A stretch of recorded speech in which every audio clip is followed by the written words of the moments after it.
그런데 그렇게까지 그러면 어려운 다이어트 목표를 세우게 된 데는 배경이 있을 것 같은데요. 뭔가 우리 사회가 이대로 가면 도저히 뭔가가 안 된다거나 패러다임이 진짜 바뀌어야 된다거나 아니면 정말 죽는다거나 우리 미래 세대 그런 게 있을 것 같은데 그런 좀 패러다임 전환에 대해서 먼저 이야기를 좀 해보고 조금 구체적인 문제 차차 얘기하면 좋을 것 같아요.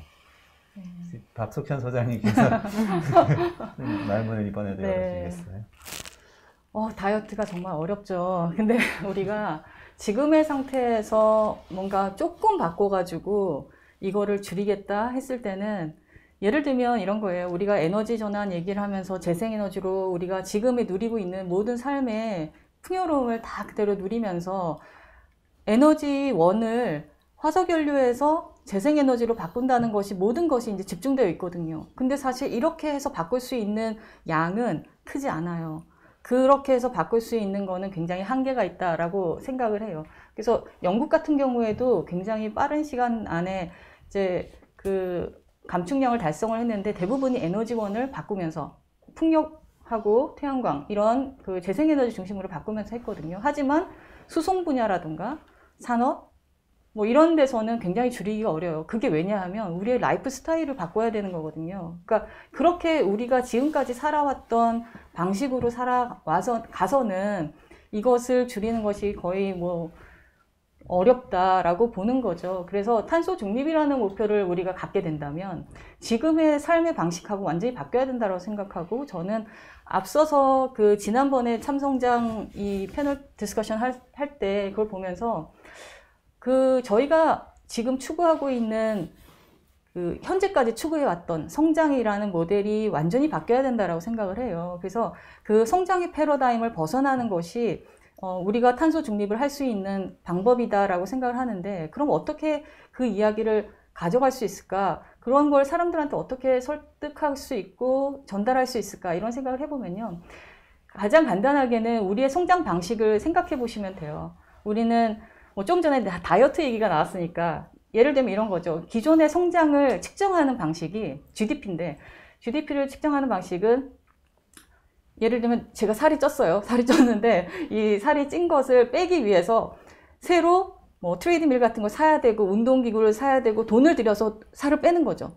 그런데 사실 저희가 그 에너지를 축적하는 방식 자체가 자동차를 많이 타고 제가 그 풍요롭게 먹고 뭐 고기를 먹고 여러 가지 뭐 수입되는 과일 뭐 다 먹고 풍족함을 누리면서 그것을 다시 살을 빼기 위해서 또 더 많은 에너지를 쓰는 이런 형태로 가야 이것이 성장의 측정으로 결과가 나타나요.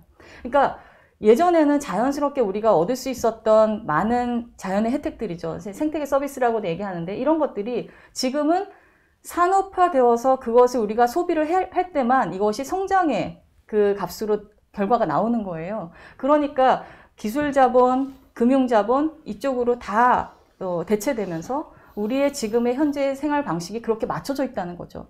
사실은 자동차 덜 타고 우리가 그 덜 소비하고 가까운 곳에서 모든 것을 많이 공급할 수 있다면 훨씬 더 적게 이렇게 살이 찌지도 않았을 거고 그것을 살을 빼기 위해서 더 많은 에너지를 소비하지도 않아도 되는 그런 상태가 됐을 텐데 지금의 자본의 흐름을 보면은 다 그런 것들을 알 수가 있는 거죠. 그래서 결국은 우리가 생각하는 부가가치 이런 것들은 결국은 기술 혁신이나 기술 자본이나 금융 자본의 모든 것이 다 빨려 들어가는 예전에는 물을 그냥 얻을 수 있었지만 지금은 돈을 주고 사야 되는 거죠. 그러니까 물이라는 공유되는 어떤 자원에 대해서 우리가 그것을 공짜로 쓸 때는 이게 성장 지표로 아무것도 나오질 않아요. 하지만 이것을 생수로 만들어서 파는 순간 이게 돈이 되고 경제적인 가치가 되는 거죠. 이런 것들이 너무나 많은 거죠. 기후 같은 경우도 마찬가지예요. 예전에는 기후변화라는 것이 없을 때는 사람들이 예측 가능한 예를 들면 장마 기간이 온다 혹은 우리가 어느 정도 시기가 되면은 꽃이 핀다. 우리가 언제 씨를 뿌려야 되는지 이런 것들을 아는 거죠. 낙엽이 언제 지는지도 알고. 그런데 이런 패턴들이 이제 바뀌게 됐는데 이 모든 과정에서 오염을 만들었던 기업이라던가 이런 거 보면 돈은 다 그쪽으로 간다는 거죠. 그래서 거기서 더 많은 또 에너지를 소비해서 더 많은 산업들을 만들어내고 이런 구조로 계속 가고 있기 때문에 이게 지금의 자본주의 성장 방식이고 우리가 자본주의 성장이라고 얘기하는 이유가 성장 자체의 측정이 자본에 의해서 되는 거거든요. 그래서 우리가 생각하는 공유되었던 많은 자연자본들 그리고 사회적 자본 이런 것들이 결국은 기술과 금융자본으로 대체되는 이런 성장의 패턴에서 우리가 벗어나야 된다라고 얘기를 하는 거죠. 네. 그렇군요. 예. 리액션이.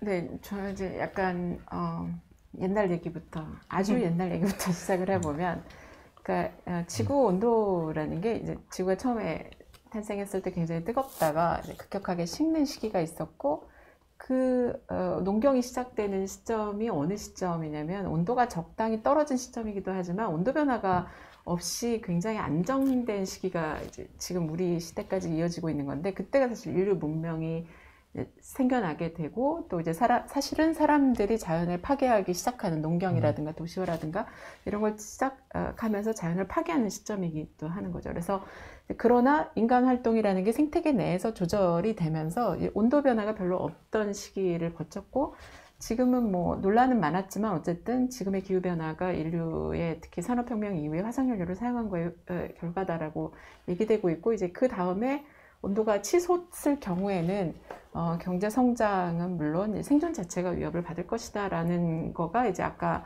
박 대표님께서 말씀하신 스페셜 리포트 2018년 스페셜 리포트에서 대표되는 얘기가 되겠습니다. 근데 이제 지금 우리가 그렇게 계속 얘기가 나오다가 이제 그 그린 뉴딜이라든가 탄소 중립이 나오게 된 배경에는 사실은 이거는 유럽이나 미국에서, 우리나라도 물론 NGO들이나 이런 분들이 많이 인식 변화가 있었지만 서양에서 이제 시작이 된 게 맞는데, 그쪽에서의 논의는 사실 기후변화에 대한 대응을 일찍 시작했어요. 그래서 지금 이유를 보면은 경제 성장하고 CO2 배출량이, CO2가 별로 늘어나지는 않지만 오히려 줄어들고 있지만 경제 성장은 되는 탈동조화가 일어났거든요. 그러니까 거기서 어떻게 보면 희망이 있는 거죠. 우리가 경제 성장을 계속 하면서도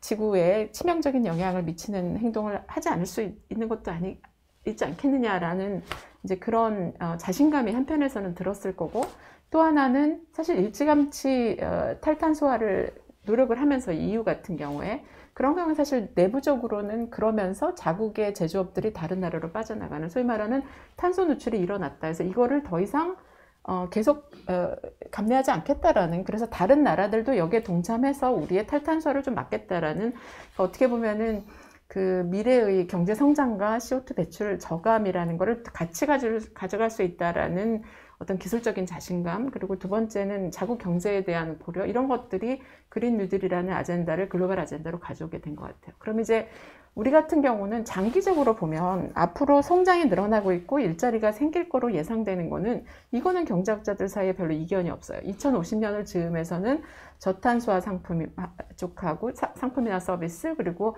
디지털 쪽에서 경제 성장에 새로운 동력이 있다는 거에는 누구도 부인하지 않는데, 이제 관건은 거기까지 가는 과정에서 어떻게 버텨낼 것인가의 문제거든요. 그러니까 예를 들어서 이게 기존의 방식대로 한다면 새로운 저탄소화 기술을 통해서 EU가 했고 앞으로 더 가속화시키겠다고 말하는 CO2 배출량의 증가와 경제 성장을 탈동조화시키는 것이 만약에 기술로서 가능하다면 사실 별로 그러니까 고통 없이 기술 도입하고 넘어가면 되는 거고, 이제 문제는 그게 안 될 때, 그러니까 그야말로 그것만으로, 기술의 진보만으로 해결할 수 없을 때 생산을 줄이고, 우리가 소위 말하는 자본주의가 발전하면서 우리가 겪었던 어떤 혜택들, 경제적인 풍요라든가, 사실 의료가 발달한 거, 이것도 어떻게 보면은 자본주의 성과 중에 하나거든요. 그런 것들을 일정 정도 좀 제약해야 되는 수도 있는, 그러니까 우리가 좀 늦게 시작했고 그렇기 때문에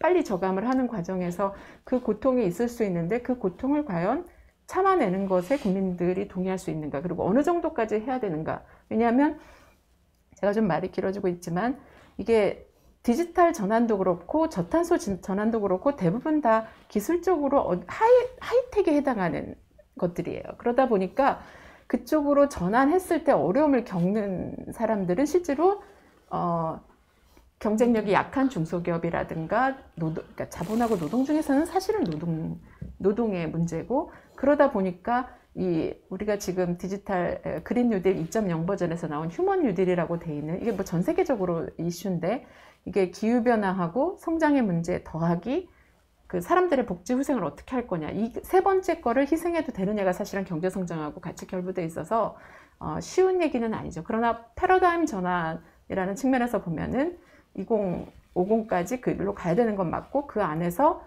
어떤 선택을 사회마다 다를 텐데 어떤 선택을 해서 그러니까 기술 위주로 갈 건지 아니면은 휴먼에 대한 걸 고려하고 갈 건지 성장 문제를 조금 해결하고 갈 건지 뭐 이런 선택의 문제들은 계속 있는 상황인 것 같습니다.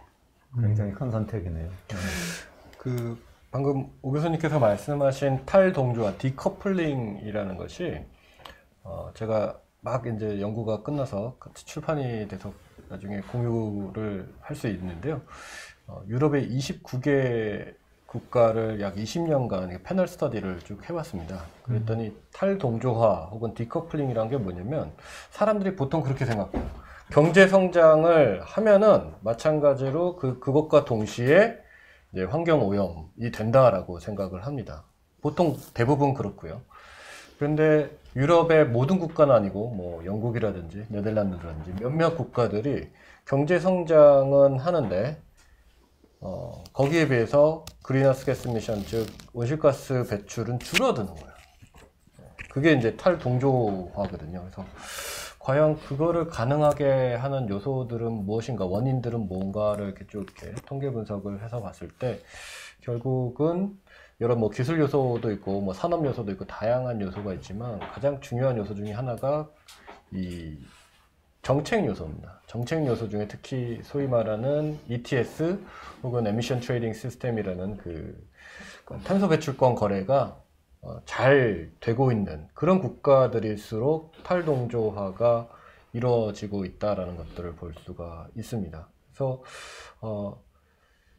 다른 성장 혹은 지금까지의 다른 패러다임에서 물론 거기선 GDP라는 그런 개수를 쓰긴 했지만 가장 중요한 것은 어떻게 하면은 온실가스 배출을 계속 점진적으로 뭐 급격하게도 좋지만 점진적으로 계속 줄여나갈 수 있을까라고 한다면은 어느 정도 경제 성장은 저는 중요하다고 봅니다. 뭐 일자리라든지 여러 뭐 문제도 있지만 그런 것이 같이 있기 때문에 일자리라든지 이런 것 때문에 경제 성장도 해야 되지만 이 온실가스를 줄이는 그것이 어느 정도 가능하다라는 것들을 보여주고 있습니다. 한국도 뭐 시작하지 않았느냐라고 얘기는 하는데 그게 뭐 정책의 효과라고 생각한 코로나의 영향이 아닌가 좀 더 살펴봐야 되는 그런 문제라고 생각합니다.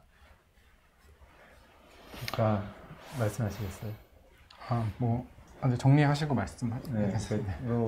아까 처음에 박 소장님께서 밥을 계속 폭식하고 뭐 방탕하게 생활하면서 그 다음에 시간 날 때 헬스장에 가서 돈을 많이 쓰는 것이 효과적인 방법이냐 아니면 생활습관 먼저 개선을 하면서 이 다이어트 해야 되는 거 아니야 이렇게 말씀을 주신 거잖아요. 거기에 대해서 어떻게 보면 디커플링이라는 건 그게 아니라 우리 그래도 즐길 수 있는 거 지금만큼 즐기면서도 체중이 늘지 않을 더 건강해질 수도 있다는 말씀을 하신 것 같아요. 비율을 이렇게 좀 뒤섞어 보자. 그게 어쨌든 일단 쟁점이 있는 것 같고 윤 대표님 말씀하셨죠. 이게 아마 박 대표님이 말씀하신 소장님 말씀하신 거를 보면은 이제 저도 공감은 해요. 사실 그 산업이라든가 이제 저희 건물 뭐 일반 우리 생활에서는 사실 그 디커플링이 되는 것이 사실 쉽지는 않은 것 같아요. 상대적으로 에너지 전환이라든가 이런 분야에 비해서는. 여기서요. 네. 대표님께서 조금 설명해 주시겠어요? 그 네. 부분을 보통 분들이 산업과 네. 건물과 영역들에 대해서. 그러니까 온실가스가 배출되는 거 관련돼서는 이제 뭐 오gen하 교수님 더 저보다 잘 전문가시지만 가장 많은 부분을 이제 온실가스 배출하는 부분이 이제 에너지 전환. 예를 들면 저희 뭐 석탄이라든가 LNG 발전소를 떼는 부분이고요. 그리고 이제 그 다음이 이제 뭐 산업이라든가 건축물이라든가 수송 이런 분야에서 배출량이 가장 많습니다. 근데 그래서 이제 많은 분들이 이제 관점이 좀 있는 거죠. 그러니까 각 분야가 다 온실가스라는 걸 동일하게 배출하긴 하는데 이거를 줄이기 위한 방식은 좀 다른 접근들이 있는 거죠. 그래서 상대적으로는 그 에너지 전환 쪽은 사실 제가 말씀드릴 내용이지만 경제성 측면이나 기술적인 측면에서 많이 이제 앞서가서 자연스럽게 재생에너지와 이제 화석연료를 비교했을 때 화석연료보다 재생에너지가 더 싸졌거든요. 이제 우리나라가 2020년 기준으로. 그렇다 보니까 자연스럽게 내가 더 저렴하고 더 깨끗한 에너지를 선택할 수 있는 어떤 시점이 온 거죠. 그걸 이제 그리드 페리티라고 흔히 부릅니다. 그런 게 왔기 때문에 에너지 전환 분야는 오히려 그 외의 요소들을 이제 많이 좀 그 바틀렉들을 해결하게 되면은 이제 자연스럽게 이제 온실가스 전환 쪽으로 이제 해결될 수 있는 부분들이 있을 것 같아요. 근데 이제 말씀하신 수송이라든가 아니면 건축물 그리고 이제 산업에서 저감하는 부분은 교수님 말씀하신 것처럼 산업에는 일자리가 걸려 있어요. 탄소 중립 때문에 당장 그 해고를 할 수가 없는 그런 상황들이 생기는 거고 같이 가야 되는 그런 것들의 예민한 문제들이 있고요. 수송 같은 경우도 수송이나 건축물도 사실 거기에 마찬가지거든요. 일을 해야 되는데 이게 어떤 코로나처럼 이런 재택근무나 이런 분위기가 형성되지 않고 대중교통을 이용하는 분위기가 형성되지 않고서는 사실 감축이 사실 어려운 게 사실이거든요. 왜냐하면 불편을 많이 감수해야 됩니다. 그래서 저는 이제 조금 처음부터 기본 원칙을 저도 공감을 하지만 제 기본 원칙은 그랬어요. 나 같은 사람은 1%도 안 될 거야. 대부분은 99.9%는 나 같지 않을 거야 라고 생각을 하고 문제 해결에 접근해야 된다고 생각을 합니다. 그게 제일 처음이라고 생각을 해요. 아무리 제가 좋은 말을 해보고 당위성 있게 얘기를 하고 명분을 얘기해도 그때 당시에는 맞아, 필요한 거야, 우리가 바뀌어야 돼 라고 생각을 하시는데 실천으로 갈수록 점점 거기에 참여하는 사람들이 쭉쭉쭉쭉 빠져나갑니다. 왜 그런가? 그 문제를 해결하는 게 사실 에너지 전환 섹터 이외의 분야에서는 너무나 중요한 부분일 것 같거든요. 그래서 저는 이제 다른 분들보다 조금 더 에너지 쪽에 조금 더 오늘 말씀드리고 싶었던 게 있는데 에너지 전환 분야가 결국 재생에너지를 바꾸는 거지 않습니까? 기술은 정해져 있어요. 어느 정도. 근데 물론 거기에 뭐 핵발전에 대한 부분이 있는 거고 그리고 뭐 수소라는 이런 부분이 있는데 이게 또 그레이가 있고 또 그린이 있어요. 수소에도 여러 가지가 있는데 다이어트 할 때 이제 다이어트를 비교를 해주셨기 때문에 다이어트 하는 빼는 방법도 여러 가지가 있는 거예요. 근데 그거를 우리가 정말 좋은 음식을 먹으면서 좋은 운동을 해서 빼는 방식이 있고 단기간에 무슨 알약 같은 거 먹어가지고 해결하는 방법이 있어요. 근데 그게 살은 빠지는데 다른 때 악영향을 주거든요. 그런 것 같은 선택들을 했을 때 과연 어느 게 지속 가능하냐라고 판단이 필요한 거죠. 그래서 저는 개인적으로는 그래서 태양광이나 풍력 그리고 이제 더 나아가서는 뭐 리튬이온 같은 배터리 같은 거, 그린 수소 이 정도까지는 사실 뭐 지열이나 수열도 마찬가지지만 거기까지는 사실 재생에너지로 인정을 하고 우리가 탄소 중립에 기여하는 에너지원으로 계속 발전시켜 나가야 된다고 생각을 하고 있고, 하지만 이제 그런 다이어트 알약 같은 그 무슨 이거 먹으면 살이 확 빠지는 것 같은 그런 허위 광고 같은 것들 그리고 그게 사이드 이펙트가 많은 그런 것들은 사실 좀 지양해야 된다 생각을 해요. 근데 실제로 재생에너지 같은 경우는 경제성 측면에서 이미 그리드 페리티에 도달을 해서 화석연료보다 더 저렴해졌습니다. 우리나라도 그렇고 전 세계 200개 나라 중에서 120개 나라에선 이미 재생에너지, 태양광, 풍력이 더 저렴해졌습니다. 발전 단가가. 그러니까 국민들에게 여쭤보는 거예요. 만약에 가격이 똑같은데 태양광에서 나온 전기가 있고 석탄에서 나온 전기가 있다. 둘 중에 선택할 수 있다면 어떤 걸 쓰시겠냐라고 하면 소비자들이 바뀌게 되는 겁니다.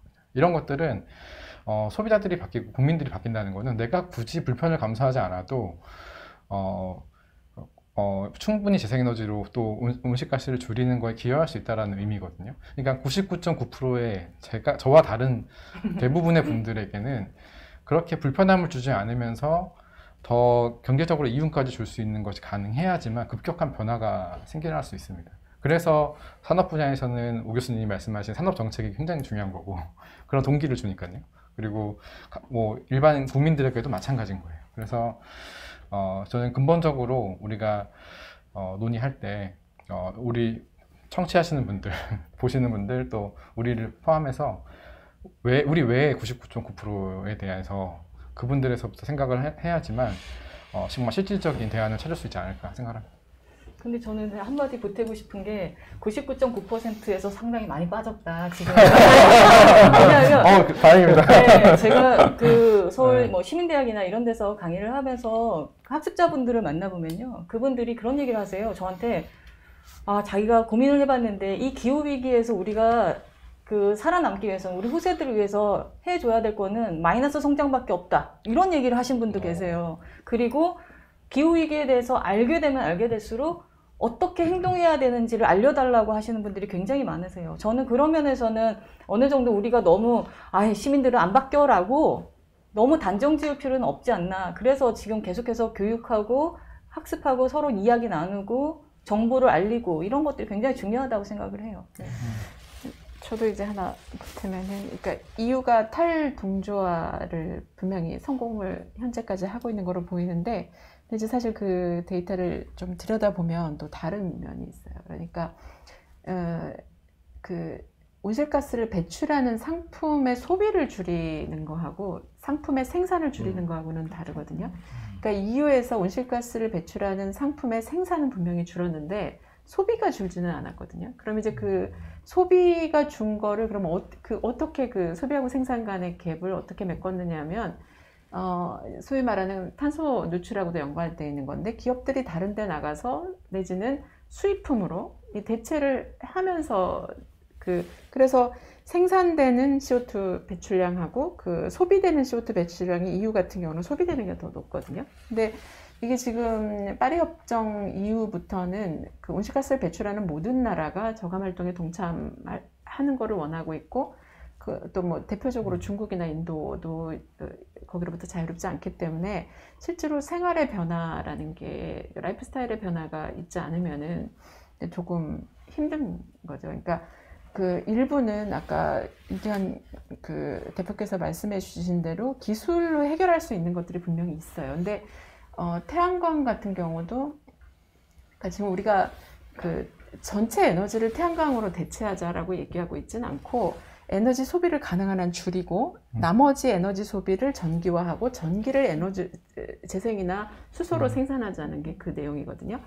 그러면은 EU 같은 경우도 올해 이제 그거를 더 밀어붙일 수 있었던 거는 그 각 나라의 그 전력망 그리드를 인트라 그리드라고 해서 연결했어요. 디지털 기술이 같이 들어가면서 연결이 됐기 때문에 EU 전체가 어떻게 보면은 큰 그 그리드망에 포함이 되게 된 거죠. 그러니까 이쪽에서 해가 안 떠도 다른 쪽에서 해가 뜨면은 전력이 공급될 수 있게 되면서 전력이 되게 안정성을 가져갈 수 있는 조건이 되게 되는데 우리나라는 국토가 그렇게 넓지 않기 때문에 재생에너지나 태양광만으로 이게 가능해지려면 기술이 지금보다 훨씬 더 발전이 돼서 지금 그 그리드 패리티가 일어난 것보다 조금 더 기술적인 진보가 일어나야지 고통 없이 자연스러운 에너지 전환이 가능해지거든요. 그러니까 사실 2050까지는 그런 핑크빛 전망을 할 수가 있는데 낙관적인 견제에서 할 수가 있는데 2030년이라는 거를 기준으로 만약에 본다라고 하면 어쩌면 2050년까지도 마찬가지일 텐데 누군가는 그러니까 저탄소 방식으로 생산된 제품, 그러니까 예를 들면 석탄을 가지고 만든 철강이 아니라 수소 환원철로 만든 훨씬 더 비싼 철강을 내가 더 많은 돈을 주고 구입할 의사를 사람들이 가지느냐가 사실은 가장 제가 경작을 하는 사람이라 그런지 몰라도 그게 가장 크리티컬한 것 같아요.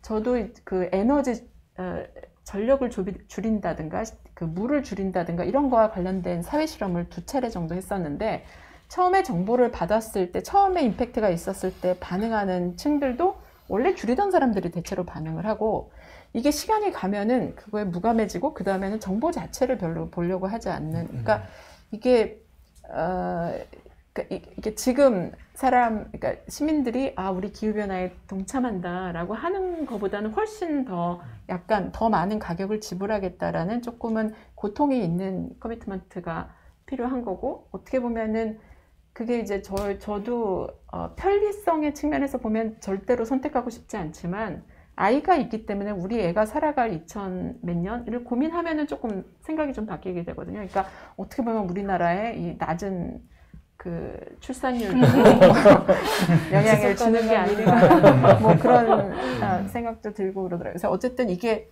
그 고통이 따르고 이게 이 문제를 어떻게 해결할 건지에 대해서 조금 더 시민들에게 정확하게 정보를 주고 그래서 딜이 필요한 거죠. 그 노력들은 조금 아쉽지 않았나라는 생각이. 뉴딜에서의 딜이 그 딜이라는 네, 그 말씀이시죠? 딜입니다. 네. 근데 아까 박석현 선생님 처음 말씀하신 거 뒤에 어떻게 보면 좀 공감 안 하는 말씀도 많으신데 근데 제가 박 소장님 말씀하신 걸 읽기는 이렇게 읽었어요. 그러니까 다르게 살 수 있는 방법이 있고 그렇게 나쁘지 않은데 지금 이게 그렇게 그 다른 방법을 선택하도록 좀 사회가 그렇죠. 바뀌면 좋겠다고 말씀하시는 것 같은데 이제 다른 선생님들은 대체로 보통은 그렇게는 사람들이 선택을 안 할 것 같다고 네. 말씀을 하시는 것 같고 맞아요. 좀 네. 비전을 명확하게 보여주셔야 될 것 같아요. 예를 들면 그런 거죠. 저도 사실 제가 전기차를 타요. 전기차를 타는데 똑같은 도로망에 우리가 화석연료 그 석유를 떼는 차를 탈 것이냐, 전기차를 탈 거냐, 그리고 그 전기가 지금은 화석연료에서 나오는 것이 대부분이지만 만약에 재생에너지로 제가 충전을 한다면 그거를 탄다고 해서 제가 기후위기를 극복하는데 엄청 도움이 될 것이냐? 전 그렇게 생각하지 않아요. 왜냐하면 지금의 그 경제 구조나 저희가 생산하고 소비하고 이 모든 구조 자체가 바뀌지 않으면 어렵다는 거죠. 그러니까 예를 들면 이런 거예요. 제가 예전에 캘리포니아에 산 적이 있었는데 그때 라디오 방송을 이렇게 듣는데 어떤 분이 왜 나는 옆에서 그 생산되는 잘 익은 오렌지를 사 먹고 싶은데 그 오렌지는 다 일본에 수출된다는 거예요. 다 일본에 수출되고 자기는 플로리다 산을 왜 사서 먹어야 되냐. 덜 익어서 나중에 와서 익혀지는. 우리가 바나나를 이제 뭐 초록 바나나를 갖고 와서 노랗게 익혀 먹는 것처럼 그런 거죠. 근데 그런 구조 자체가 우리가 실제로는 그 많은 탄소 비용이나 이런 것들을 생각하지 않고 시장 거래 가격 자체가 환경을 충분히 고려하지 않은 상태에서 이게 거래가 되고 그러다 보니까 오히려 우리는 더 건강하지 못한 더 탄소를 많이 배출하는 형태의 소비를 해왔던 거죠. 그래서 환경경제에서 얘기하시는 분들도 그렇고 생태경제도 마찬가지인데 우리가 제대로 정말로 이 탄소 비용을 제대로 치르고 있느냐. 우리가 지금의 그 기후변화를 극복하기 위해서 이 위기를 극복하기 위해서 우리는 얼마만큼의 비용을 치를 그 자세가 되어 있는가 이런 것들이 굉장히 중요한 선택 중에 하나죠. 그래서 저는 단순히 그냥 재생에너지로 가면서 녹색 프리미엄이라고 얘기하는 그런 부분들 뿐만 아니라 사실은 지금의 구조 자체가 굉장히 이 에너지 집약적이고 혹은 더 많은 그 시장 거래를 통해서만 형성되어 있는 지금의 구조 자체, 이 성장 구조 이런 것들이 바뀌어야 된다라고 생각을 하는 거죠. 네.